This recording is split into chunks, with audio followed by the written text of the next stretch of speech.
चला. मी झाडू मारायला गेलेलो. होय काय? दिसल्यावर पळत आलो मग. हां. आधी. जाणार तुम्ही? मी काय येत नाही होता वरती. वरती दरवाजा जरासं ढकलायला लागतं ना थंडीचं. दरवाजा लावलाय होय तू?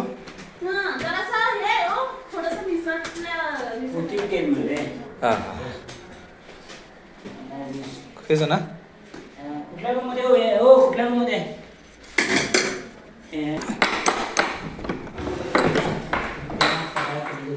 आता आम्ही आलोय गडिंग्लजमध्ये. गडिंग्लजमध्ये अशा ठिकाणी दुसऱ्या मजल्यावर साप दिसला आहे यांना, या घरच्या लोकांना. आता हे असं साहित्य आहे. साप कुठे आहे बघावं लागेल.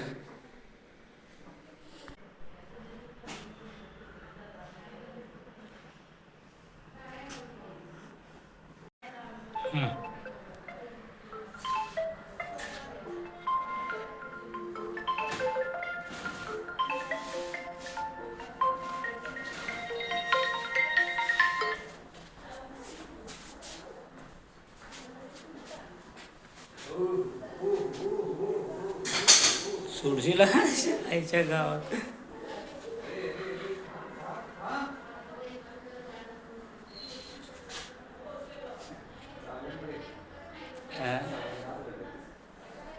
काय ते प्रवीण डवरी गडिंग्लजमध्ये राहतात आणि अशा प्रकारे त्यांचा हा अडचणीचं साहित्य होतं.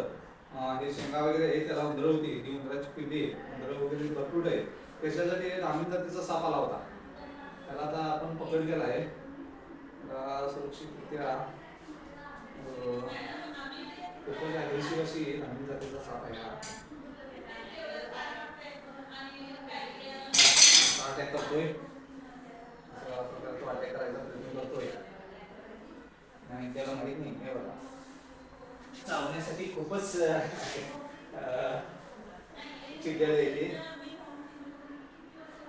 तोंडावर अटॅक करण्याचा प्रयत्न करत आहे.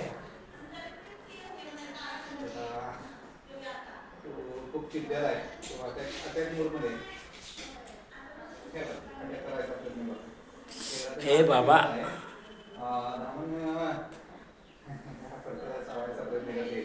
प्रवीण डवरी ते राहतात आणि त्यांच्या ह्या दुसऱ्या मजल्यावर अशा प्रकारे धामण जातीचा साप आला होता. खूपच अग्रेसिव्ह असा धामण जातीचा साप आहे हा. अजून पण अटॅक मोड मध्येच आहे. त्याला आतापर्यंत आम्ही साप पकडले, धामीण मध्ये साप होते, पण असा अटॅक करणारा साप कधी मी बघितलेला नाही. हा पहिलाच साप असा आहे की अजून पण अटॅक करतोय. मला 2 दात लागलेले आहेत तिचे, पण काही होत नाही, त्याला विष नसते. फक्त स्वच्छ पाण्याने धुवावं लागतं साबणा, ते काम करेल. चला, धन्यवाद.